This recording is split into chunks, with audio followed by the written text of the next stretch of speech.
that you need from across the UK and beyond. Join Britain's newsroom from 9:30 on GB News. The People's Channel, Britain's news channel. Join me, Patrick Christie's, Monday to Friday, 3 till 6. We tackle the day's news agenda like you've never seen before. It's high tempo, high octane, the most controversial topics and the best guests. You will not be able to take your eyes and ears off it. I'm not afraid to ask the questions that you really want answered. 3 till 6 p.m, Monday to Friday on GB News, the People's Channel, Britain's news channel. People in Britain, they love free speech, but they also love fair play. I don't care if I'm speaking somebody from a trade union, from the Labour Party, somebody from the SNP. And I think the viewers like to see that actually we can challenge one another, but in a positive way. We think we ask the questions that people want to ask, and often we ask the questions that we wanted to ask in Parliament but never got the chance to ask. So join us every Saturday, 10 a.m. till noon on GB News, Britain's news channel. It's all about family, being in people's living rooms, all the interaction and getting to know who our viewers and listeners are. When I was young, my dad used to say, "Nah, stop arguing." I wanted an outlet that would enable me to give my opinion. People are going through a really hard time right now, and I know that you don't feel like you're being listened to by the establishment. I came to GB News because it's the People's Channel, and I want the audience to have their say on the events of the day. We're dynamic. We do something different. Democracy shows that the wisdom of the nation is in its people. I get to travel to find out what the story is from a personal perspective. The British people aren't fools. We know when we're not being told the full story. We've got to work out how Britain moves forward from this. It's the best country in the world. The establishment had their chance. Now we're here to represent your views. Britain's watching. Britain's watching. Britain's watching. We're proud to be GB News, The People's Channel, Britain's news channel.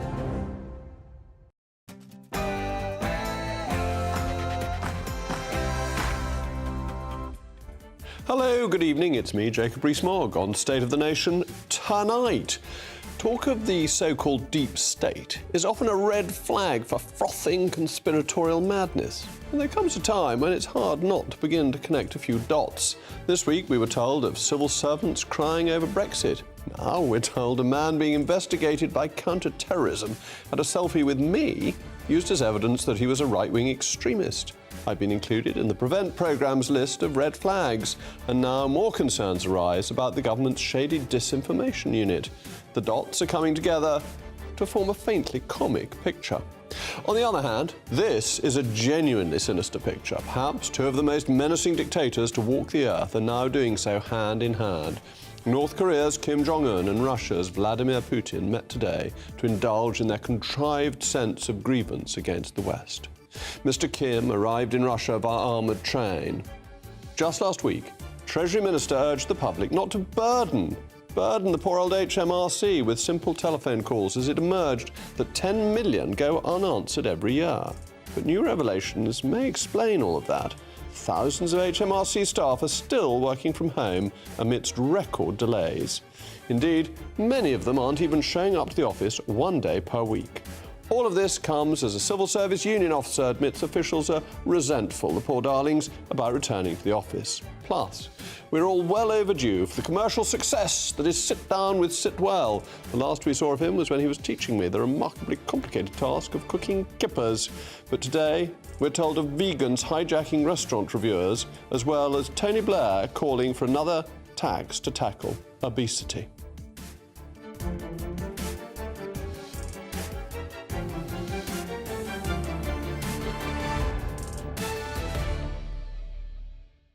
Also be joined by a scrupulous panel this evening. PR tycoon and former Labour councillor Kevin Craig returns from his sabbatical, and he's joined by the writer and commentator Benedict Spence. As always, as you know, I want to hear from you. It's the most important part of the programme. Email me, mailmog@gbnews.com. But now it's time for the news of the day with Polly Middlehurst.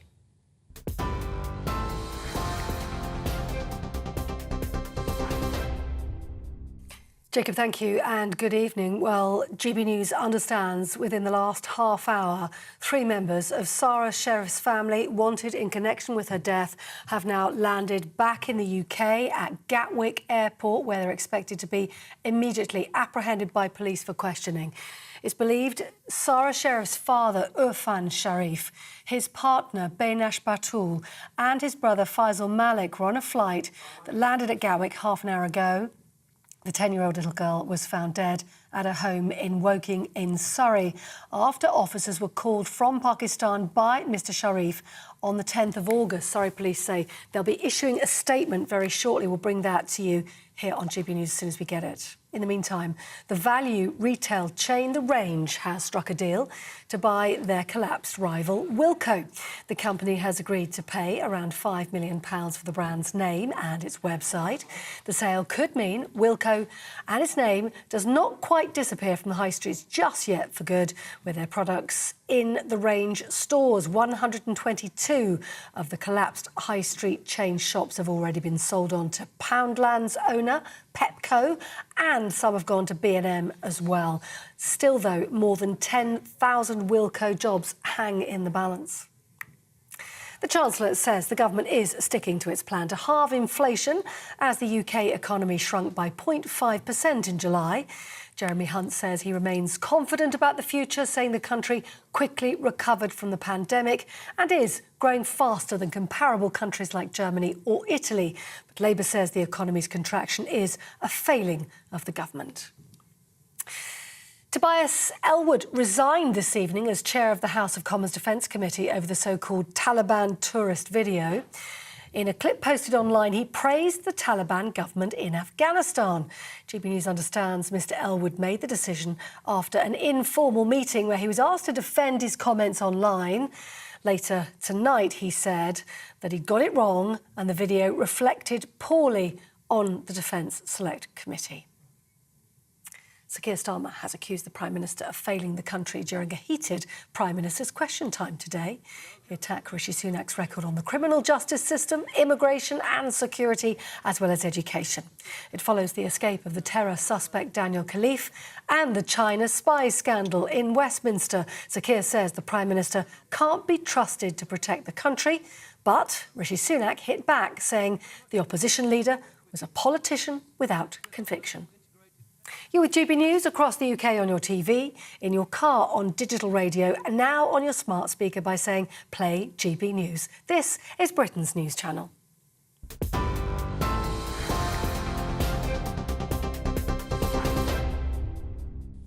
Yesterday, we discussed Lord MacDonald, the former chief mandarin at the Foreign Office, who confessed that the civil service was in tears over Brexit and that he told his team he was a Remainer.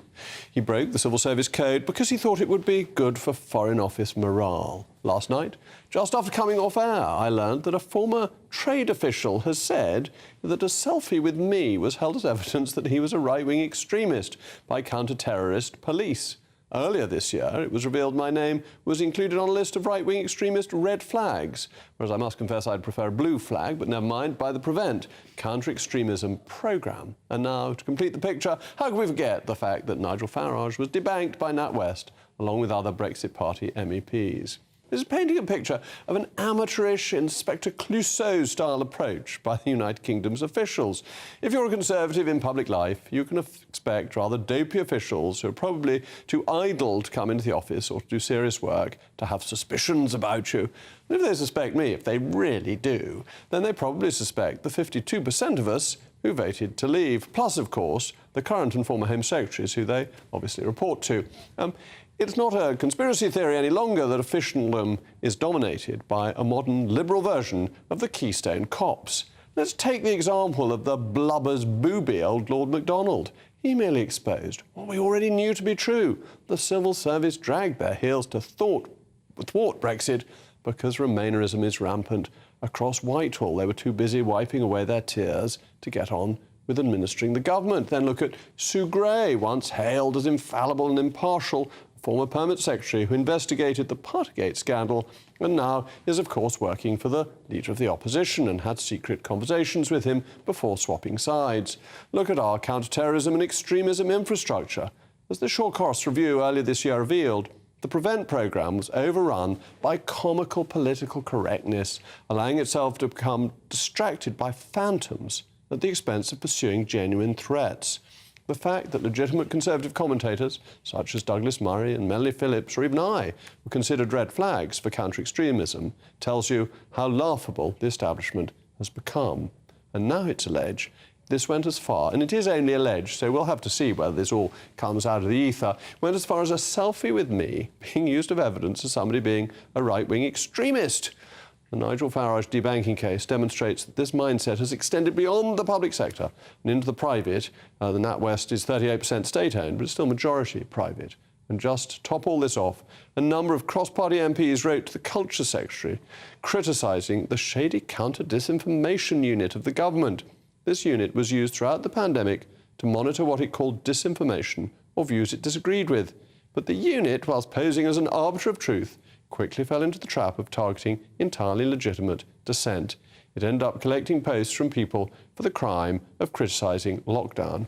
So the picture is clear. There is a like-minded group, though they're a pretty fuzzy-minded group of people. They don't like Brexit, they don't like borders, they don't like conservatism, they apparently love diversity, equity, inclusion, and only, of course, when it suits them, because it doesn't include anyone with right-wing views. But they're just very thick. They're rather stupid, and their policy gets exposed. They seek to be sinister, but become absurd. But of course, I want to hear from you. Don't forget to let me know your thoughts. You know the email by now, mailmog@gbnews.com. I'm delighted today to be joined by my panel. PR tycoon and former Labour councillor Kevin Craig returns from his sabbatical and is very welcome back. And he's joined by the writer and commentator Benedict Spence. Now, come on, Kevin, it's very nice to have you back after your estivation over the summer.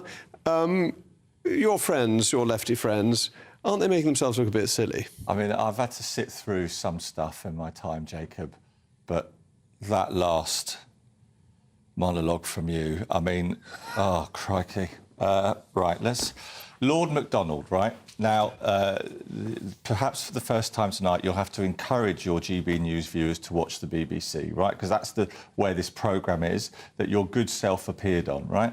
So what this civil servant did was he said, for one time in his career, he did say that he had voted Remain. And the truth of it is, he was trying to do it in the true tradition of the civil service to demonstrate that despite his own personal vote, this was now the will of the people and everyone had to get on board with what had happened. He said he did it because it was good for morale, that they should feel they're all in trenches together against against the people. No, Alicia it's not against the people, Jacob. Alicia Cairns in the Foreign Office at the time said people said to her, the people have just got it wrong. Lord MacDonald said his personal justification for why he said it was what I just said. For breaking the Civil Service Code? Once in his career, right? I mean, let's not talk about codes, OK? When your chum Boris broke the law, you know, has got a penalty notice for it. The second thing is, you said on that same programme, which hasn't been mentioned in the monologue, that the Treasury was against Brexit, and you just throw around these assertions with no proof. And Lord Hammond didn't deny that. He said, yes, the Treasury was working for a soft Brexit, and he didn't apologise for it. Benedict, I better bring you on. Help me out, Benedict. I probably won't like what you say either. I mean, I think it's tricky because one can sort of try to compartmentalise it and say, oh, well, it was only one instance of him breaking the code, but it was a rather large instance and a rather large moment in British politics to decide, do you know what, this is the moment that I'm just going to stick my head above the parapet. And, you know, even if you are saying to everybody that we're all in the trenches together, he may have been trying to do that, sort of rally people around and say, look, it's all OK, we're all going to be fine. But ultimately, I think what has been implied from elsewhere is that it gave succour to other civil servants who decided, it's come from above, that you can actually voice your opposition. And, you know, we all saw, didn't we, during the rather exciting Dominic Cummings fiasco, when I can't remember, it was the Home Office or one of the official government Twitter accounts was hijacked by somebody who started referring to MPs as truth twisters. What this has very clearly done, it has given encouragement to certain members of the civil service, not all, probably not even a majority, a minority, but nonetheless, some people feel that it was a moment in time that was extraordinary, and therefore that extraordinary responses were justified. And this will have included people being obstinate, being opposed to it, and potentially trying to frustrate the will of the government. And I don't think that it is unfair to say that that is the case. Here is one example of somebody breaking the code, somebody very senior doing that. What is to say that other people haven't done that behind closed doors? They're only human. It was a very emotive issue. But, OK, I mean, look, he said the reason he did it was to explain this was time for the civil service to pull their socks up and deliver the will of the people, and he was showing his leadership in leading that, despite the fact that he'd voted against it. He said he was comforting them because they were all blubbing. No, isn't this a bit pathetic? Well, that you're a civil servant. You are always bashing people. I will bash people for blubbing. Yes, it's pathetic. You are always bashing the civil service, and you know, a lovely fella in many ways, right? On 750 quid an hour to be on this channel, bashing many low-paid Lord civil McDonald's servants. pretty well paid. Well, hang on, he's not here having a go, as you are, but right? Loads of civil servants doing a great job, and you love bashing them. Well, there are many civil servants doing a great job. I absolutely accept that, and I've said that many times. But blubbing civil servants at a democratic vote is pathetic. It's quite good for some people to show their emotions, as long as they get on and do the job, Jacob. But they're meant to be impartial. They're not meant to have emotions over how people vote. They're allowed to have feelings, aren't they? Not in office hours. Yeah, I was going to say, I thought that the whole point was for them to rather coldly administer the will of government. They do. Which is by example. All right, but it was an emotional day. Come on, it was an emotional vote, right? Oh, no, it wasn't an emotional day. We all sat there steely-eyed, grimly determined, knowing that the fight had only just begun. None of us started, laughing or cheering, I don't think. But, I understand that Europe has become very quickly a very emotive issue for a lot of people who weren't very emotional about it because they just assumed that they were going to win before the actual vote. They didn't get very emotional before. Maybe if they had, things might have gone slightly differently if they'd held their big rallies, before the referendum rather than afterwards. But also, isn't there a consequence of this comicness? I mean, they're looking into me as being on the prevent thing. The prevent thing wasn't looking at serious terrorists. It was too politically correct to look at people who are a real threat and just... you are very naughty, right? Because you... That's why you're on the list. Yeah, No. I'm on your list as well. This is all alleged. You said it yourself for the viewers. Alleged, right? yes. It's alleged. Why don't we talk about other things? Actually, the prevent one is true. The prevent one is in the report by William Shawcross, so we know that, and we do know that prevent failed because it wasn't actually taking real terrorists seriously. It was wasting its time. You know better than us people like me. How many times our civil service has foiled, our civil service, Secret Service, has foiled deadly attacks in recent years? Why are we not talking about that? Well, that's certainly true. They do a good job doing that. They're incredible. But prevent hasn't worked, and prevent was meant to be rooting this out. Prevent is something that is very often employed by people to deal with issues that they don't really know how to deal with. I mean, the use of it in schools to report children for voicing views that are actually fairly mainstream because a teacher doesn't like the view but doesn't really have a recourse to tell somebody off because they've voiced an opinion on immigration, for example. It's, you get examples of that, of people just sort of throwing their hands up in the air and going, oh, well, it sounds a little bit extremist to me, ergo I'm going to call it into prevent. I don't think it's being used entirely as it was meant to be. Well, thank you very much to my panel. Don't forget to let me know what you think. Send those emails whizzing in to mailmog@gbnews.com. Coming up, it's a match made in heaven or possibly in hell in what Chairman Mao might have called a great leap forward. Two dictators were busy indulging each other's manufactured sense of grievance against the West today. Plus, the commercial success that is Sit Down with Sitwell is back in the latest chapter of the Nanny State's mission creed. What you get for breakfast is something that, if we do our jobs right, you will wake up to news that you didn't know the night before. It's a conversation. It's not just me and Eamon. We want to get to know you, and we want you to get to know us. From 6, it's Breakfast with Eamon and Isabel. Monday to Thursdays on GB News, Britain's news channel. Westminster is going around in ever-decreasing circles, followed by the media. Britain is broken. How on earth did we get into this mess? But more importantly, how do we get out of it?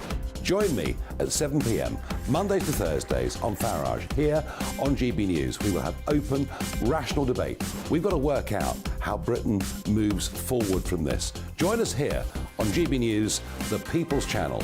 Britain is watching. When the news happens, it happens here. And really important breaking news. Breaking news this morning. On TV, radio and online, the news starts here on Britain's Newsroom. All the biggest stories and the answers that you need from across the UK and beyond. Join Britain's Newsroom from 9:30 on GB News. The People's Channel, Britain's news channel. Join me, Patrick Christie's, Monday to Friday, 3 till 6. We tackle the day's news agenda like you've never seen before. It's high tempo, high octane, the most controversial topics and the best guests. You will not be able to take your eyes and ears off it. I'm not afraid to ask the questions that you really want answered. 3 till 6 p.m, Monday to Friday on GB News, the People's Channel, Britain's news channel.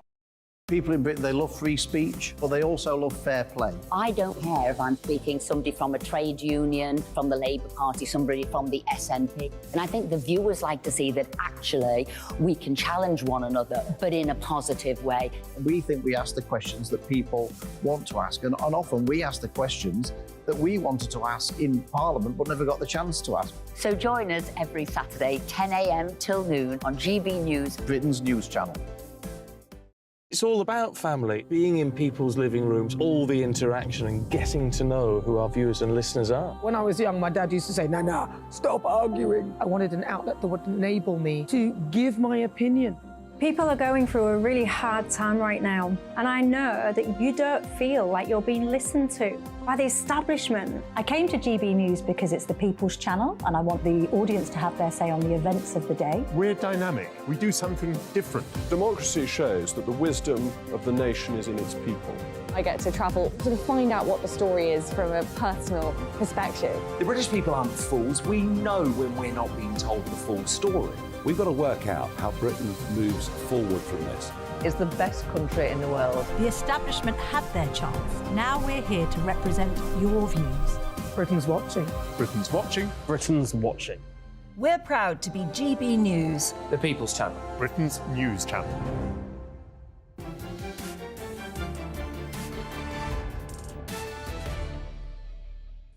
Welcome back. I'm still Jacob Rees-Mogg, and this is State of the Nation. You've been getting in touch with your thoughts.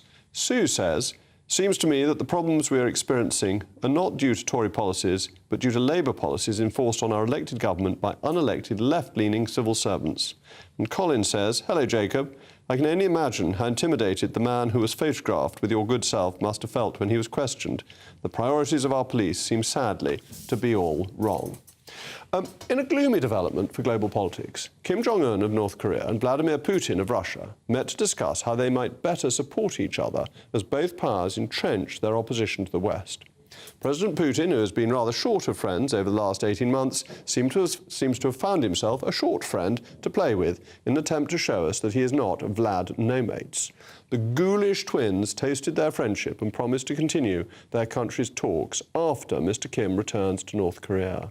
The meeting hailed what Chairman Mao would have described as a great leap forward in Russo-Korean relations. One motive for Mr. Putin's friendliness may be that his arsenal has been increasingly depleted as the Ukrainian war rumbles on, forcing him to seek new sources of ammunition.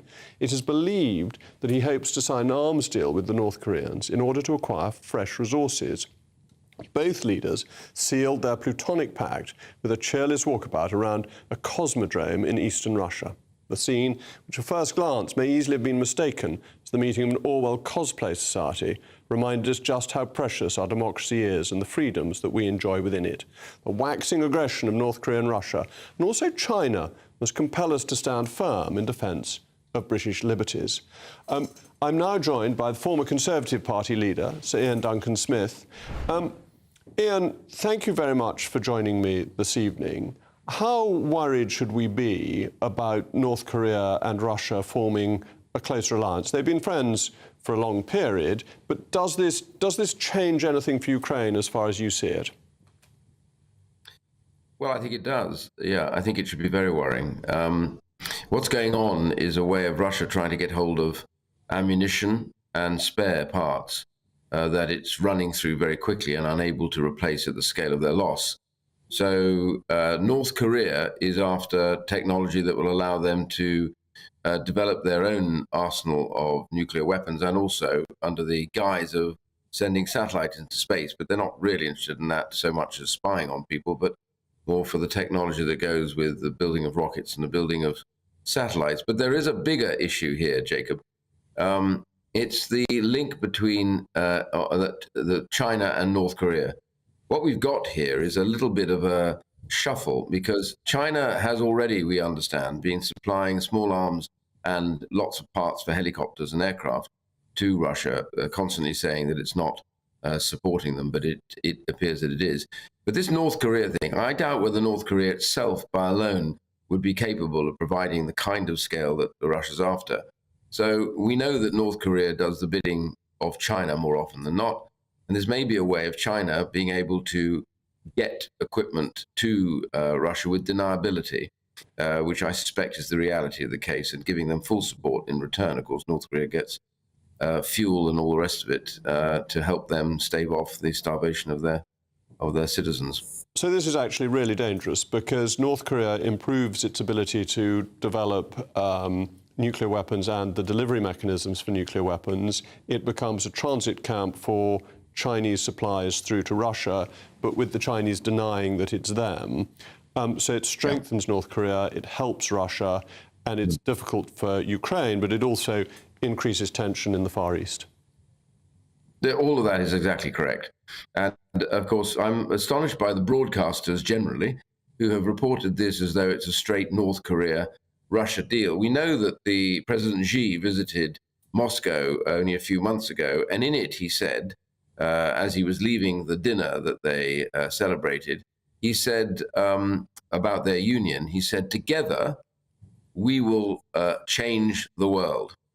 And he is going to deliver on that. Russia is desperate at the moment for weaponry that they can use to stop Ukraine's assault.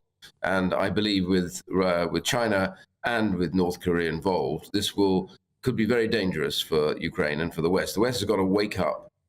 China knows exactly where it's going. It knows what it's about. It does not want to see Russia defeated because it has its own eyes on Taiwan, and therefore it has a vested interest in shoring up President Putin.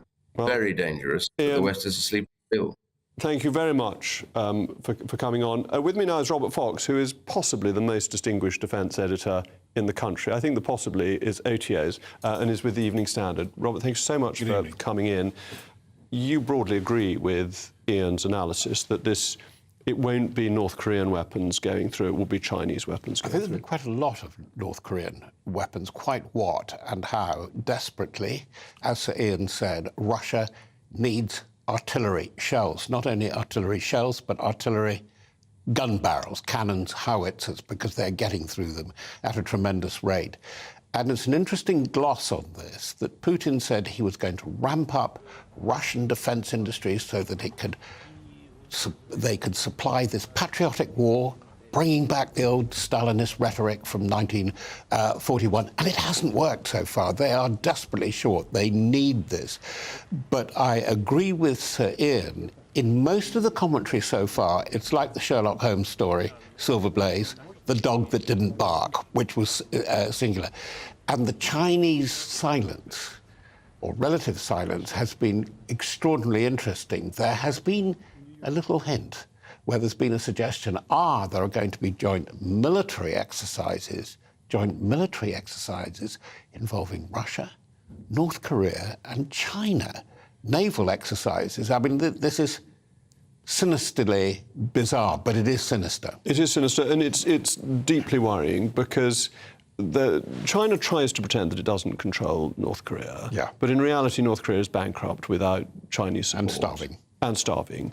And so China provides the resources for North Korea to continue and calls the shots. Therefore, this is a China, Russia, North Korean axis that the West should be very nervous about. Yes, and Russia comes in. I go a little further than Sir Ian. It's looking increasingly very much the junior partner. Putin doesn't like it, but we know that, and that's why China is pulling the strings here. But the thing, Jacob, I think there's another thing with this. There is now, through Ukraine, an arms race on the Korean peninsula, because South Korea, which has a very effective arms industry in volume, is being called on, required to supply the Poles and to supply the Ukrainians. So are we going to have an arms race? Since 1953, the conflict between North and South has been in truth.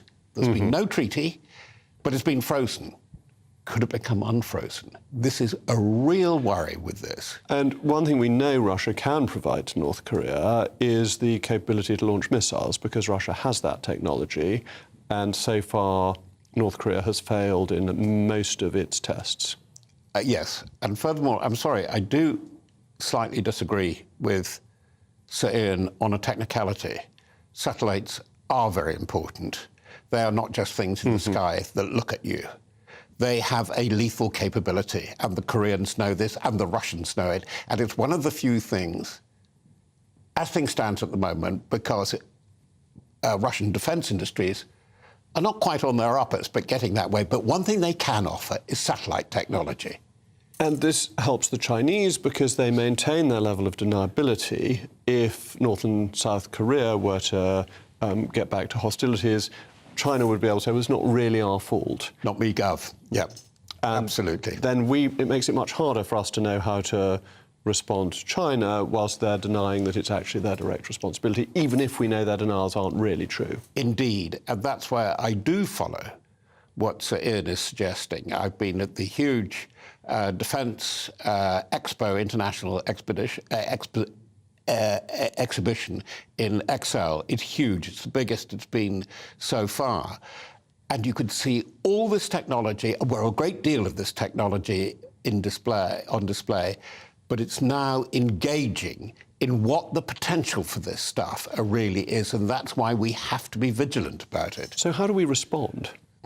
I think we have to respond extremely carefully towards the manoeuvres. Actually, it'll be naval manoeuvres. First of all, there has been, as you probably have been discussing, the extraordinary aggressive activity of the Chinese among the national and international fishing fleets. That kind of thing really must be monitored. Freedom of the seas will continue. But the naval focus, I think, now has to switch to Ukraine and the Black Sea and this extraordinary attack on the old shipyard, not only the old port of Sevastopol overnight, because that is unlocking the blockade that Putin has been attempting ever since he cancelled the grain deal. And so we have a real potential, if Putin gets it wrong, of an international confrontation in the Black Sea, because the Americans, the Congress has been united on this, said, up with this, we will not put. Well, Robert, thank you very much for coming on. Next, we may have discovered the cause of HMRC's woes of inefficiency. Plus, stay tuned as William Sitwell attempts to engage with his favourite subject, vegans.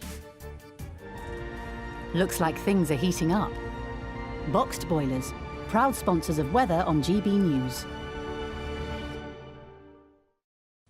Alex Deacon here with your latest weather update from the Met Office for GB News. A three-way split with the weather tomorrow. Quite a blustery start across particularly northern Scotland. Many places dry with sunny spells, but across parts of northern England, North Wales, staying fairly dull. Tonight it'll be wet and windy across much of Scotland and Northern Ireland thanks to this area of low pressure. The strongest winds across the Western Isles through the evening and then moving across northernmost parts of the mainland during the early hours. The rain will trickle its way into northern England and North Wales, where it will linger for most of tomorrow, but further south stays largely dry. Still quite warm, temperatures holding up into the teens, but not the warmth and humidity that we had last week. Into Thursday, as I said, a bit of a three-way split, mostly fine in the south, mostly fine across Scotland and Northern Ireland, just a few showers in the west. It'll still be very windy early on, but this zone of cloud lingering from parts of Lincolnshire to Yorkshire, across through Lancashire and across North Wales will generate some outbreaks of rain on and off as well. Either side of that, in the sunny spells, feeling quite pleasant, but quite warm again in the south, 23, 24, further north, high teens generally. That zone of dull and damp weather has just shifted by Friday, so quite a grey, soggy day for southern Scotland and Northern Ireland. The far north, dry and bright bar the odd shower, and most of England and Wales set fair on Friday. Only one or two isolated showers in the afternoon. Cool where that rain persists, but turning warmer and more humid once more across the south. Looks like things are heating up. Boxed boilers, proud sponsors of weather on GB News.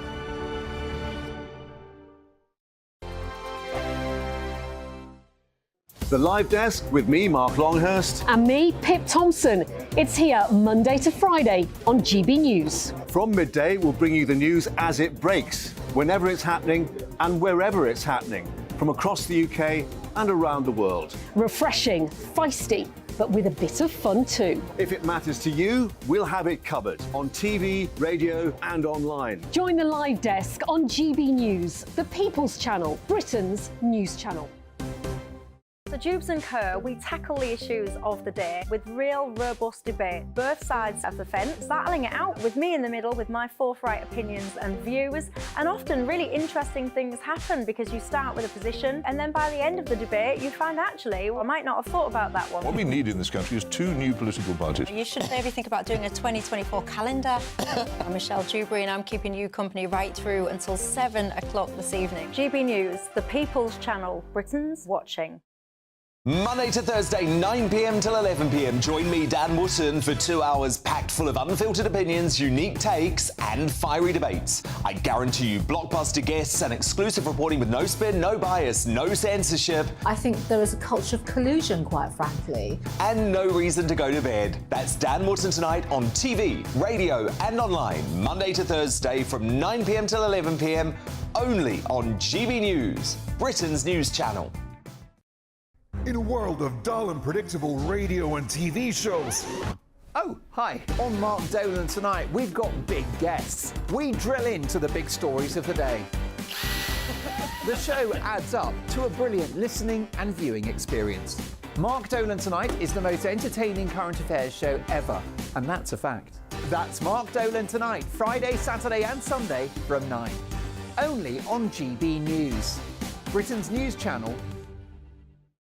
Like all families, we have arguments every now and then, but actually we agree on what the mission of GB News is, and that's the most fundamentally important thing. GB News provides the kind of platform that lets all voices be heard. We don't hold back. We're free to say what we really think. Just because some people who live in a tiny little Westminster bubble think that their particular story is important, that's not the most important story for me. And often there will be difficult stories, stories that you won't find on the establishment media. Because what people think in the north of England may be very different to what they're thinking in the home counties. We're going to carry on telling the world what life is really like for households up and down the UK. We love to be in your car, in your kitchen as you're having your breakfast. Whatever you're doing, you are part of the show. If it matters to you, it matters to us. Britain's watching. Britain's watching. Britain's watching. We're proud to be GB News, the People's Channel, Britain's news channel.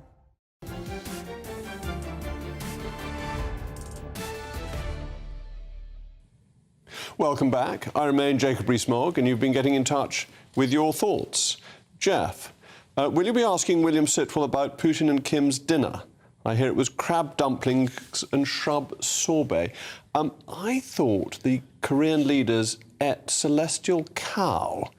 Now, certainly his father did, and celestial cow, if I remember rightly, is in fact donkey. Graham says, who is your favourite dictator in history? Mine, and this is Graham's, is a toss-up between Cincinnatus and Slobodan Milosevic. Well, I've been thinking about this during the break, and my favourite's the Emperor Augustus, who I think gets it right, that he has to be very tough to take over, but then, famously, he found Rome of brick and made it of marble. He was a great builder and bringer together and didn't use such brutal methods once he'd got power. That might be a suitable subject for a monologue at some point. Anyway, it was only last week that the Financial Secretary of the Treasury, Victoria Atkins, rather audaciously urged the public not to burden poor old HMRC staff with telephone calls about what she called simple tasks, as it emerged that 10 million telephone calls go unanswered every year. It was a somewhat bizarre request from a public servant telling the public, whom she is supposed to serve, not to bother other public servants who are too lazy to turn up to work. But today, we may have some clarity on why she said this. Freedom of information requests by the Telegraph have revealed that in some areas, as many as 41% of HMRC staff are working from home. Yes, that old culprit that seems to be behind the increasing demonstrations of inefficiency. And this comes amidst record delays in the department. But it doesn't stop there. The data suggests that while thousands are working from home, significant numbers are failing to show up in the office for even 1 day per week. this perhaps rather unfortunately for civil servants, coincided with one of their union leaders' comments, which in a rather resentful tone, the poor darling ululated about civil servants being forced to work from an office, which of course they're paid to do. I'm joined now by former civil servant and whistleblower Anna Thomas. Anna, thank you for joining me. Is it any surprise that HMRC isn't answering the telephone if they're not turning up to the office? No, it doesn't surprise me at all. The service has been failing for quite some time. Even though I've tried to get in contact with them fairly recently, and it's been near on impossible too. So, yeah. And this is really disappointing because, in my experience as a Member of Parliament, the best responses, the most detailed and fastest responses I used to get for constituents were from HMRC. They were well thought through, they were well structured, and they answered the question. And therefore, this is a real decline in service from what it used to be. Well, I did. Prior to the DWP, I actually did work for the tax office for about 2 years, and they went from a different way of working, like the more old school way, to like a newer, more Google way of working, to try and be a bit more modern. And it did have an effect on the service. The level of equipment seemed to have kind of gone down the pan. Not as much space, a lot of desktopping, and it did create a lot of tension with like the lower end civil servants like myself, and the service did start to kind of go down a bit. I don't think the pandemic helped working from home. And this is the sort of quid pro quo, that there was an efficiency drive to get people out of offices, and then the pandemic hit, and so you had nobody in offices, and now you have acres of desk space just completely empty. Yeah, so they definitely need to get people back into the office. I think there's a definite decline in that kind of like face-to-face rapport with your colleagues and your managers, and to kind of get into the swing of it. It can be quite challenging to work from home and to keep on top of your work. Some people are quite good at it, others maybe not so. Civil service is a large employer, so not every one of them is going to be as capable as others to do the right job from home as they would ordinarily in the office. And then suggesting that people shouldn't ring up, a minister suggesting people shouldn't ring up because it's overburdening them, that really is a bit much, isn't it? That's daft. That's what we were paid to do. Our jobs, we apply for that job, we get trained to do that job, and we should do it to the best of our ability. That's what the British taxpayer pays for, and we should have provided an excellent service, regardless of whether it's a pandemic or not. Well, thank you very much, Anna. I've still got my panel with me, Kevin Craig and Benedict Spence. Oh, come on, Kevin. These poor darlings, they can't be expected to work, so it's really mean of us to ring up HMRC when we want to understand how to fill out our tax return. So, look, every pound that is invested in HMRC staff and the enforcement officers delivers back £18 of value, and over 800 billion every year they collect in taxes that fund this magnificent country. Please forgive me, Jacob, but what task or request was it that you're a former minister, obviously, but your Conservative Party colleague asked the public not to bother the civil servants for? Well, people weren't filling out their tax return, not to ring up with simple requests. Right. But actually, that's what public servants are there for, to answer your requests when you're doing something the state demands of you. Yeah, but... And people have different levels of understanding. Tax is not not an easy issue for some people. No, well, indeed, but... And do you remember the adverts, "Don't let tax be taxing"? It used to tell you that they'd be helpful and you could ring up, and 10 million calls unanswered. Yeah. And the answer isn't don't ring up, is it? Isn't it a bit like, though, sometimes, giving people instruction on how not to waste the emergency services time with inappropriate calls, right? Okay, I did wonder if they're all still working from home because they've worked out you can claim money back on a home office, and who better to know that than HMRC employees? Maybe they finally thought, well, we're going to look at the loopholes ourselves and we're going to get our own back. Not if they're salaried employees. Well, who knows what the situation is these days? But it's as much as anything else. The tax burden is at its highest in in living memory. I've sort of got sort of a mental image that they're all too busy to answer the phones because they're counting every individual pound like King John. You know, I understand it's a very taxing time to be involved in this particular department. You know, there are some instances where working from home can actually be perfectly fine. In some cases, as we heard last week, the government's suggestion that people who are on disability benefits might be able to work from home because it would actually ease their way of getting into work. But if it is getting to a stage where people who need legally to pay their taxes by a certain deadline or they'll get fined are calling up with quips and queries and aren't being answered, well, that's frankly, that's unacceptable, because then potentially they could find themselves being fined through no fault of their own. And people aren't ringing up in the way they're ringing up 999 to say, I don't know, the traffic light's broken. They're ringing up to say, I'm sitting down with my form and I don't understand question 1. And the minister was saying, well, just look it up on Google. But not everybody's good at that. No, but, I mean, look, we have to also remember that during the pandemic, furlough, right, the whole furlough scheme, which in my opinion was critical to keeping the country going during that crisis, was largely created and administered by civil servants working remotely. So it can work. And there was a very interesting study that's been done on productivity with working from home. And when people begin to work from home, productivity goes up. And after they've been doing it for a bit, it goes right down. And so you get a brief spike, and that's exactly when furlough was happening. And then it tails off as people get used to it. And I think that's what we're seeing now. I also think with call centres, distractions lower your work rate much more than if you're a journalist writing an article for a newspaper. Yeah, I do think we need to sort of slightly move on from the pandemic mindset of working from home. It will improve some people's working experience. I go back to the example of disabled people who potentially can't leave the houses. It will enable them to get back into work.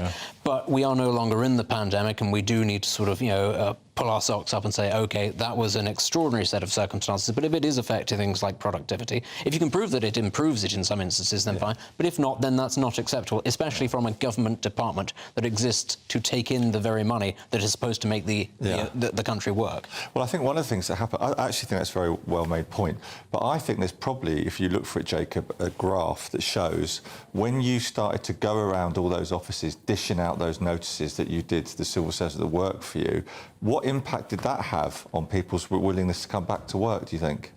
Oh, I think we were beginning to have an impact, but we've changed government so many times. I think that's the problem. In conversations I've had with people, when I first started saying people should get back to work, a lot of people were thinking, oh, that's just Jacob being old-fashioned. And a number of people got in touch with me since, and you've seen businesses getting back to work and saying, oh, you were actually... And we have needed that. And I think the mood has changed, and I wish that impetus had been kept up as we changed governments. Well, I would say on that point that I think I understand people's frustrations if they're not getting what they think they should from HMRC, and not all listeners and viewers of this programme can have the luxury of working remotely, which is an important point. For a lot of people, though, work has become much more manageable with their lives and their commitments. Well, thank you very much, my brilliant panel. Coming up, Arthur Anthony, call me Tony Blair, is back in the news, and we have just the man to defend him.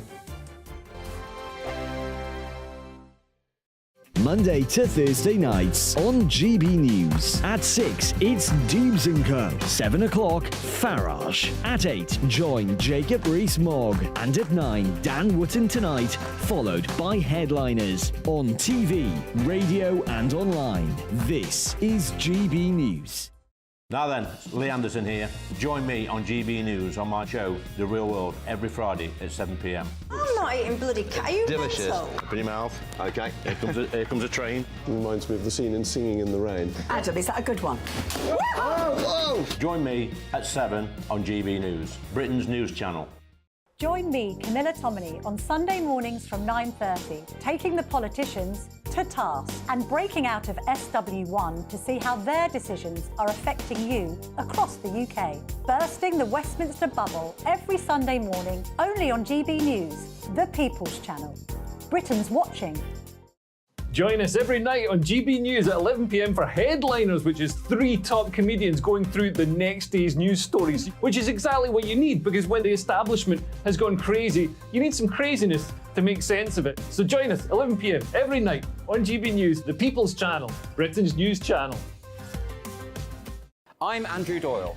Join me at 7 o'clock every Sunday night for Free Speech Nation, the show where I tackle the week's biggest stories in politics and current affairs with the help of my 2 comedian panelists and a variety of special guests. Free Speech Nation, Sunday nights from 7 on GB News, the People's Channel, Britain's news channel. Every Sunday from 11, join Michael Portillo. There'll be topical discussion, looking at the week before and the week to come. So kick back and relax at 11 a.m. on Sundays on GB News with me, Michael Portillo. GB News, the People's Channel, Britain's news channel. I joined GB News because I was sick and tired of not hearing my views being represented, not just mine, but so many people that I knew and spoke to. I just couldn't get my voice out there. I couldn't say anything. I couldn't do anything. Whatever the narrative was, I kind of had to follow it. GB News is there to provide a voice for those who have been ignored by the establishment media. We think different things, we've got a different style. GB News is here to be optimistic and positive about the future. It's real kind of dynamic and flowing, with the audience very much at the heart of it, like a big family. Here at GB News, we talk about the things that matter to you. Hearing the voices from right across our towns and cities, especially our towns. All sides of the argument represented with a heavy dose of opinion. We're on a mission here to make a difference. And the GB News family really is here for you, and whatever time of day you can watch or listen. Britain's watching. Britain's watching. We're proud to be GB News, the People's Channel, Britain's news channel.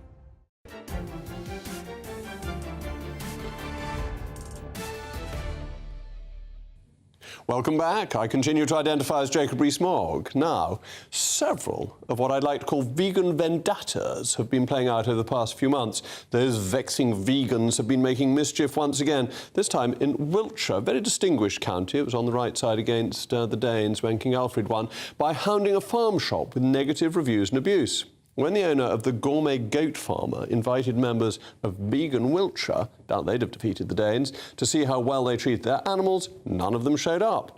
Restaurants on the Isle of Wight and in Cornwall too have been subject to the same kind of defamation.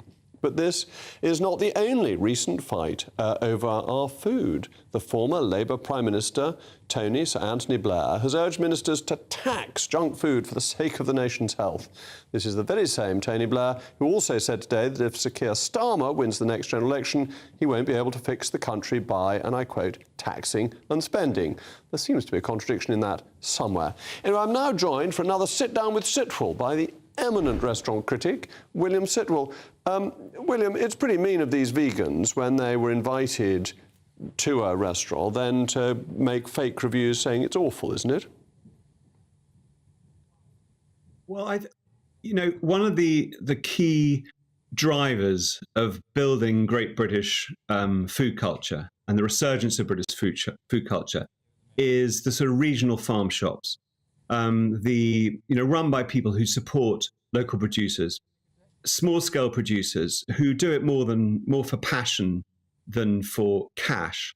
And these are the people that I think, really whatever your view of food is, you should support, because it's about low-intensive farming and so on. So I think to attack someone like this and to be a sort of keyboard warrior in doing it is really the equivalent of picking low-hanging fruit. And I think it's rather like Just Stop Oil protesters gluing themselves to the M25 when what they really should be doing is waving placards outside the Indian and the Chinese embassies, who are the big nations and responsible for problems with climate change. And I think that if you've got serious issues with vegan produce, you should tackle the big corporations, the people who are really are proponents of what I think in many cases is a sort of preposterous lab-created produce. And it's basically just pretty mean-minded, isn't it, to go after the small outlet, and to give fake reviews is cheating. And it's cheating if you give fake positive reviews because you're in the pay of the restaurant, and it's equally cheating to damage a business because you don't happen to like the food that they sell. I think it's sort of nasty and petty. And as I say, it doesn't show a lot of courage because, if you go into a Waitrose and you start pouring milk over the floor, at least you've stepped over the threshold. You might be breaking, various bylaws, and you might be might be arrested. I think sitting at home, sending texts, it's no worse. It's it's no better than being a sort of Twitter troll. So I think the people who do this don't do their argument any good, any service at all. And as you say, I think, it is women like this. It is male, it is men and women, small producers, small farmers, people who run delis up and down the country are the people that, whatever your creed of food, you should support. And actually, it's places like this that actually you tend to find stock vegan produce because the margins are small and they tend to respect small producers who are producing this kind of stuff. You mentioned the big food producers and how it may be more legitimate to protest against them. You're actually quite sympathetic to this proposal that Tony Blair's come up with, that some processed foods should have tax on them to try and deal with the obesity crisis. Two things there. One is, do you think it will actually work and that you can stop people eating the food that is simple and quick and convenient and they know their children will like by boosting the price? And secondly, doesn't it always hit the least well off in society the most? Well, firstly, I have to say I enjoy Anthony Blair's occasional interventions into public discourse because he's a man of great experience, and regardless as to what you think about his politics, he has a foundation and he has researchers and he has people working with him who think very, very deeply about some of these very important issues. One of the biggest crises that we face in this country is a crisis of obesity. It costs this country more than terrorism. And there are very few policies that are put forward that actually seem to work. Obesity, which is often fueled by junk food, is as dangerous as smoking. We have age limits on buying cigarettes, age limits on alcohol, and I don't see why we shouldn't have 18 certificates slapped on junk food. And I think that Blair's intervention on this is very interesting because you have to change behavior. Throwing money at the results of poor diet and disease is too late. We need to look at the causes of obesity and we have to try and create a whole societal systemic change, which comes through education, but it actually is about persuading people that cheap is not the only option. These buy one, get one free options, which tend to be overemphasized towards people who have less money, can end up being, very dangerous for people's health. Well, thank you, William. I think in a cost of living crisis, it's very hard not to emphasise cheap. But as always, very grateful for a sit down with Sitwell. That's all from me. Up next, it's the great Professor Daniel Wootton. Dan, what's coming up on your programme? Jacob, great show, and hopefully we'll have an even better one coming up. Star-studded lineup. Did you see the BBC's Nick Robinson earlier today suggesting that we should axe God Save the King as our national anthem because some Scottish football fans, no doubt supporters of the SNP, happen to boo? Well, football legends Peter Shilton and Harry Redknapp up on that, plus Lee Anderson and Jim Davidson tonight. All I can say to that is, O Lord our God, arise, scatter his enemies and let them fall, frustrate their knavish tricks, confound their politics, on thee our hopes we fix, God save us all. It'll be a great programme, Dan. That's coming up after the weather. I'll be back tomorrow at 8 o'clock. I'm Jacob Rees-Mogg. This has been State of the Nation, and the weather in Somerset will be absolutely splendiferous tomorrow. That warm feeling inside. From Boxed Boilers. Proud sponsors of weather on GB News. Alex Deacon here with your latest weather update from the Met Office for GB News. A three-way split with the weather tomorrow. Quite a blustery start across particularly northern Scotland. Many places dry with sunny spells, but across parts of northern England, North Wales staying fairly dull. Tonight it'll be wet and windy across much of Scotland and Northern Ireland thanks to this area of low pressure. The strongest winds across the Western Isles through the evening and then moving across northernmost parts of the mainland during the early hours. The rain will trickle its way into northern England and North Wales, where it will linger for most of tomorrow, but further south stays largely dry. Still quite warm, temperatures holding up into the teens, but not the warmth and humidity that we had last week. Into Thursday, as I said, a bit of a three-way split, mostly fine in the south, mostly fine across Scotland and Northern Ireland, just a few showers in the west. It'll still be very windy early on, but this zone of cloud lingering from parts of Lincolnshire to Yorkshire, across through Lancashire and across North Wales will generate some outbreaks of rain on and off as well. Either side of that, in the sunny spells, feeling quite pleasant, but quite warm again in the south, 23, 24, further north, high teens generally. That zone of dull and damp weather has just shifted by Friday, so quite a grey, soggy day day for southern Scotland and Northern Ireland. The far north, dry and bright bar the odd shower, and most of England and Wales set fair on Friday. Only 1 or 2 isolated showers in the afternoon. Cool where that rain persists, but turning warmer and more humid once more across the south. That warm feeling inside. From boxed boilers. Proud sponsors of weather on GB News.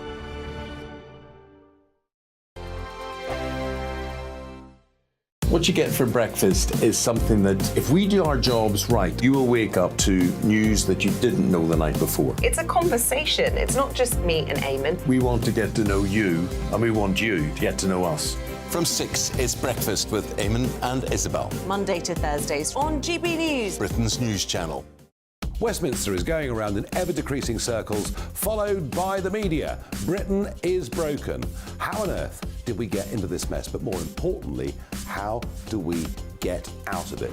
Join me at 7 p.m, Mondays to Thursdays on Farage, here on GB News. We will have open, rational debate. We've got to work out